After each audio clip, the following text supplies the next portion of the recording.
Función de la serotonina. La serotonina es un neurotransmisor de gran relevancia, sintetizado por el cerebro. Más exactamente es una monoamina neurotransmisora encargada de la regulación de estados de ánimo, funciones fisiológicas y conductas en el ser humano. Es una sustancia química considerada como la responsable de equilibrar nuestra felicidad.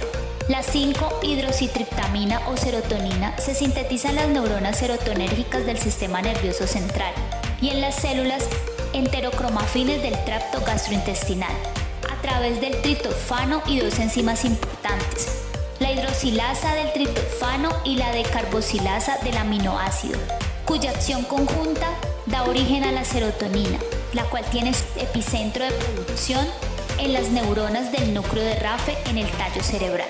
Para cumplir su función, la serotonina debe ser transportada y para ello necesita de una proteína llamada SER o 5-HTT, que hace las veces de transportador.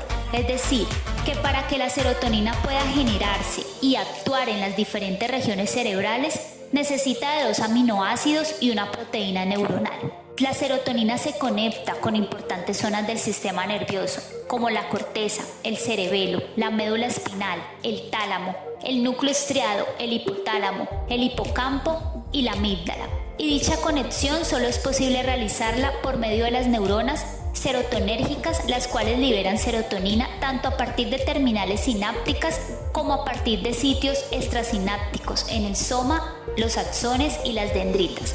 Gran número de nuestras actividades y funciones vitales son reguladas por este neurotransmisor.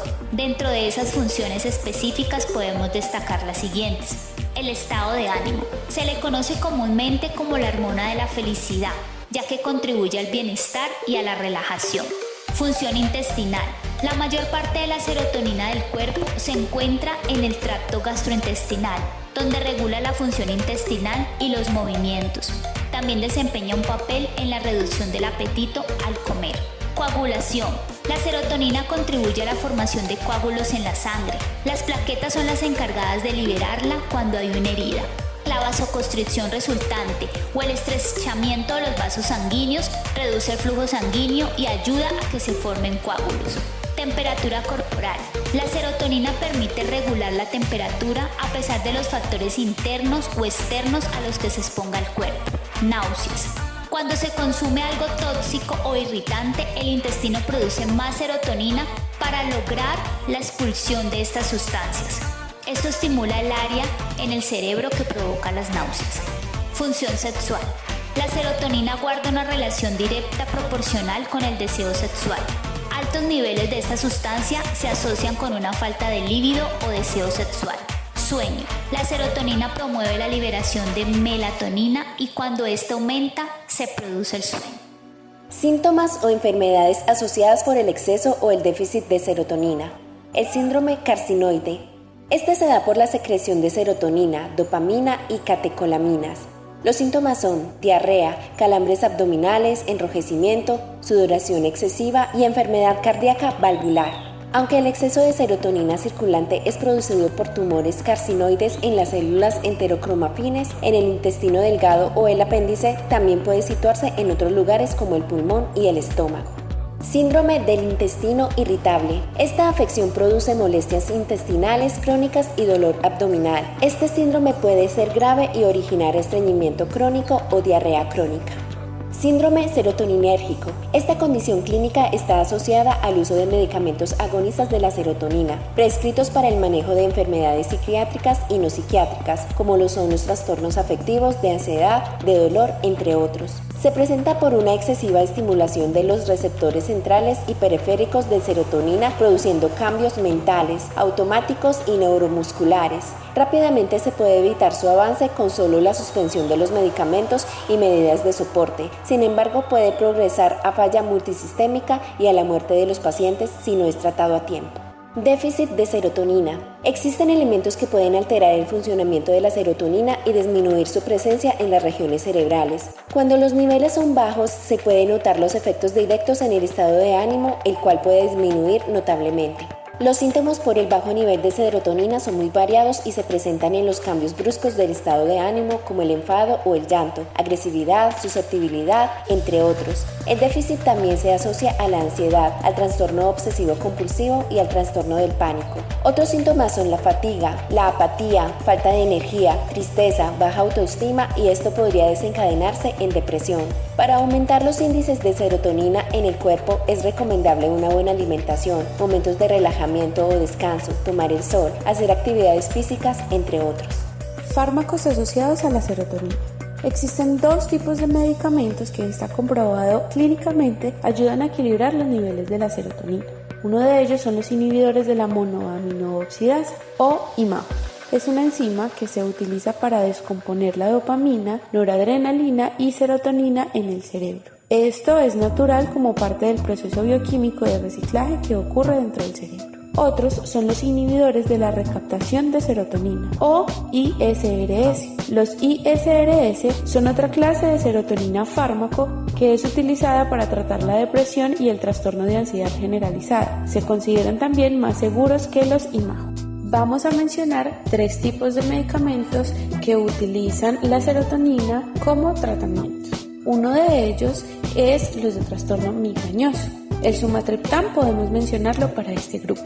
Es una medicina para el dolor de cabeza que estrecha los vasos sanguíneos alrededor del cerebro. Tenemos también los ansiolíticos. Para este grupo vamos a mencionar la buspirona. Es un fármaco con efecto ansiolítico que en los últimos años ha empezado a utilizarse para tratar una amplia variedad de trastornos psicológicos relacionados con aspectos emocionales. Tenemos también los antidepresivos. Para este grupo mencionemos el citalopram. Es un medicamento antidepresivo del tipo inhibidor selectivo de la recaptación de serotonina.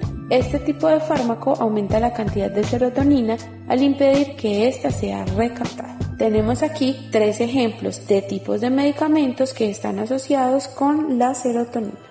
Por último, tenemos los trastornos asociados a la serotonina. El exceso de serotonina tiene efectos específicos sobre el cuerpo como el síndrome serotoninérgico o puede tener efectos más difusos como la depresión, apatía, desconcentración, dificultades sexuales e insomnio. Sin embargo, la insuficiencia de serotonina también se relaciona con la depresión, ansiedad y sensibilidad al dolor. Se van a describir dos de ellos, la ansiedad y la depresión.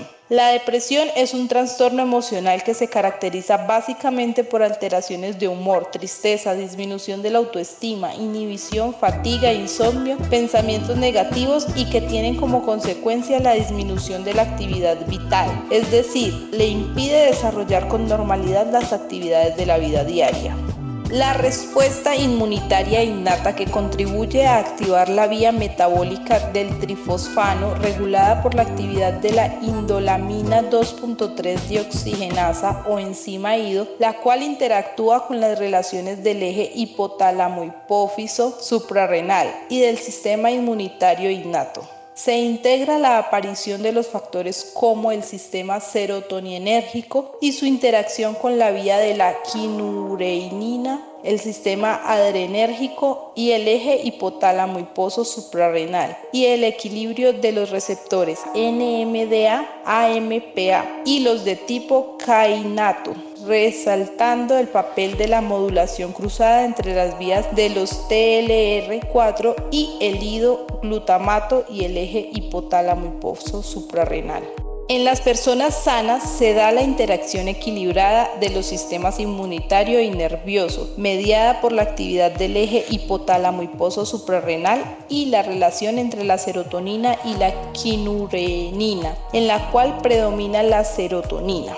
En individuos propensos, esta relación se ve alterada cuando hay un exceso de estrés. El incremento de la influencia del eje hipotálamo-hiposo suprarrenal y de la enzima IDO, lo cual reduce dicha tasa y condiciona la hiperactividad del eje hipotálamo-hipófiso suprarrenal y del sistema inmunitario, lo que sumado a la hipoactividad del sistema nervioso promueve la adaptación corporal al estrés y los cambios conductuales característicos de la enfermedad depresiva.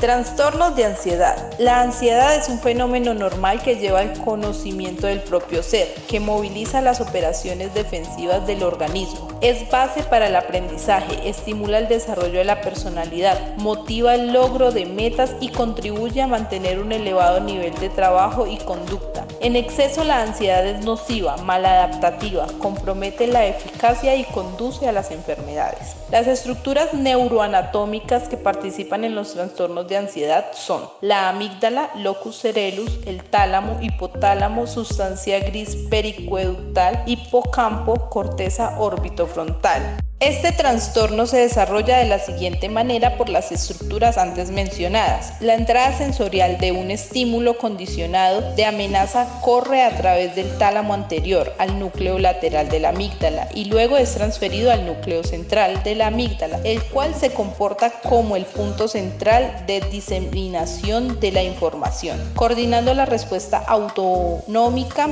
y de comportamiento. Su conexión con distintas estructuras da lugar a las siguientes reacciones. Con el striatum hay una actividad motoesquelética para huir o atacar. Con el núcleo parabranquial se aumenta la frecuencia respiratoria. Con el núcleo lateral hipotalámico se activa el sistema nervioso simpático. Con el locus coeruleus resulta en un aumento de la liberación norepinefrina, contribuyendo al incremento de la presión arterial, frecuencia cardíaca, sudoración, polierección y dilatación pupilar. Su conexión con el núcleo paraventricular del hipotálamo da lugar a la liberación de neuropéptidos y adrenocorticoides como una respuesta hormonal al estrés. Con relación a la región gris periaqueductal, se desarrolla un comportamiento defensivo y posturas de congelamiento. Con el núcleo dorsal del vago, que a la vez recibe estímulos del locus coeruleus y del hipotálamo, se produce activación del sistema parasimpático, incrementando la frecuencia urinaria y defecatoria y dando lugar a bradicardia y úlceras gastrointestinales. Con el núcleo trigémino y facial motor se produce la expresión facial de miedo y ansiedad.